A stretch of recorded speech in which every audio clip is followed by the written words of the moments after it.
This is James Holder for Rifle TV in association with Macklin's Gym Bar. Quite fortunate enough to be joined by Showtime's very own Stephen Espinoza. Welcome to the UK, Stephen, mate. Pleasure to be here. Very happy to be here for this announcement today.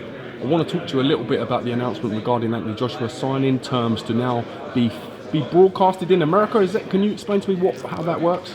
Absolutely. We have agreed on a multi-fight deal under which will be the U.S. network home for Anthony's fights. It's a multi-fight agreement, but really what we like this to do is to lay the foundation for Anthony to be with our network for the remainder of his career. I think for the foreseeable future, the next fight or two, the fights will continue to be in the UK, maybe beyond that. At some point, Anthony's expressed, he'd like to go over and fight in the US.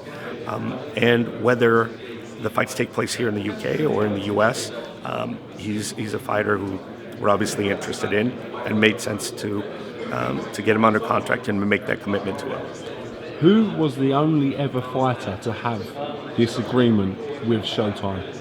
Really, the only other fighter who's had something like this was really Prince Naseem, who had that, and really, in terms of multi-fights, if we look at the heavyweight division, the only heavyweights who have had multi-fight agreements have been Mike Tyson and Evander Holyfield. I'm not a particularly big fan of multi-fight agreements.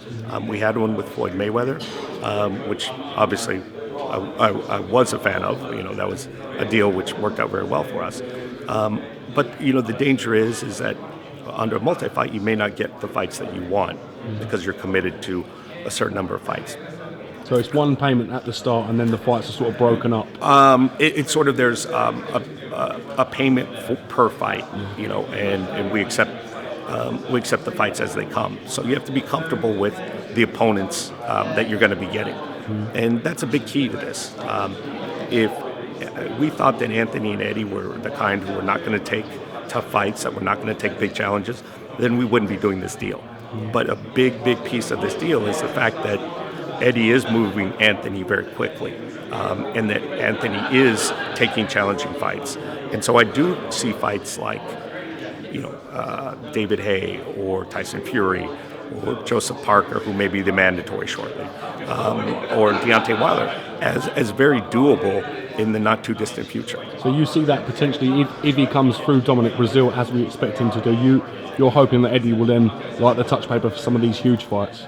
Yeah, and I think he may have a mandatory to deal with after Brazil, which we assume will be Parker. Right, which by the way, is a tough fight, and probably is a guy, because he hasn't gotten a lot of notoriety outside Australia. The tendency may be to underestimate, but that's a tough fight. But beyond that, what I've heard is that they're looking at big fights, and whether that's Tyson Fury or Haye or Klitschko or Wilder, I truly believe that they're committed to doing that level of fight in the near future. How big of a superstar do you hope and see Anthony Joshua coming in America? The sky's the limit. It's been quite a while since we've seen somebody with his combination of skills, boxing skills, charisma, his being articulate, having a good head on his shoulders, the markability, and the power. America loves the heavyweights, just like the UK and the rest of the world. There's something that is just incredibly impressive about seeing the highlight reel knockouts.